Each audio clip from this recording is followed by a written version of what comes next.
বন্ধুরা আসসালামু আলাইকুম, আশা করি সকলেই ভালো আছেন। পবিত্র ঈদুল আজহা 2025 কত তারিখে কোরবানির ঈদ পালিত হবে এটার সম্ভাব্য তারিখ জানিয়ে দেবো আজকের এই ভিডিওতে। মুসলমানদের জন্য ঈদুল আজহা বা কোরবানির ঈদ বেশ আনন্দের। বছরের দুই উৎসবের একটি হচ্ছে এই ঈদুল আজহা বা কোরবানির ঈদ। ঈদ উল ফিতরের মতোই মুসলমানরা এই দিনটি আনন্দ উৎসব মুখর পরিবেশের মধ্যে দিয়ে পালন করে থাকে। ঈদ উল আজহা বা কোরবানির ঈদ বাংলাদেশে বা অন্যান্য দেশে চাঁদ দেখার উপর নির্ভর করে পালিত হয়ে থাকে। তাই সঠিকভাবে বলা যাচ্ছে না কবে বা কত তারিখে এই কোরবানির ঈদ পালিত হবে। চাঁদ দেখার আগ পর্যন্ত এটা সঠিকভাবে বলা যাচ্ছে না। তবে আধুনিক বিজ্ঞানের কল্যাণে তারিখটা বলাটা অনেকটাই সহজ হয়ে গেছে।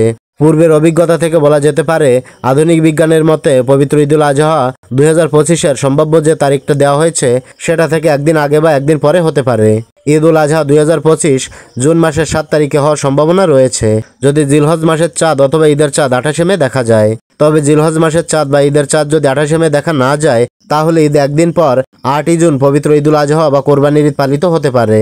আর যদি জিলহজ মাসের চাঁদ অথবা ঈদের চাঁদ 27 মে উঠে যায়, তাহলে জুন মাসের 6 তারিখে ঈদুল আজহা বা কোরবানির ঈদ পালিত হবে। আমি ভিডিওর প্রথমেই বলেছিলাম সঠিক সময় বলাটা কোনোভাবেই সম্ভব নয়, কারণ চাঁদ দেখার পরে ঈদ পালন করা হয়। যদি আমি এখন কোনো একটা তারিখ বলে দিই, তাহলে সেটা কিন্তু ভুল তথ্যের ভিতর পড়ে যাবে। তাই চাঁদ দেখার আগে কোনোভাবেই সঠিক তারিখ বেঁধে দেওয়া সম্ভব হচ্ছে না। তবে জিলহজ মাসের চাঁদ দেখার পর নির্দিষ্টভাবে বলা যাবে পবিত্র ঈদুল আজহা বা কোরবানির ঈদ কবে পালিত হবে। আশা করি আমার কথাগুলো ভালোভাবে বুঝতে পেরেছেন। তো এটাই ছিল দেখানোর। ভিডিওটি ভালো লাগলে লাইক, কমেন্ট ও শেয়ার করবেন।